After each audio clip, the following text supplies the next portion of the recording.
Well, we got her out. We gotta swap this big old honking chunk of metal over onto that one. We gotta swap this trans cooler, I believe it is, onto that one. Got a bunch of the mud and grease all cleaned up out of there. And boy, would you look at this fucking pile of shit that came out of it.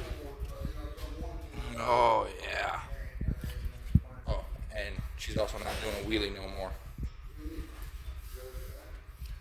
But yeah, this cherry picker, yeah, she a bad motherfucker. So that's pretty much all of this for this week. Next week we'll get this shit cleaned up, start swapping stuff over, and slap a new motor up in here. Yep. Fun, fun, fun.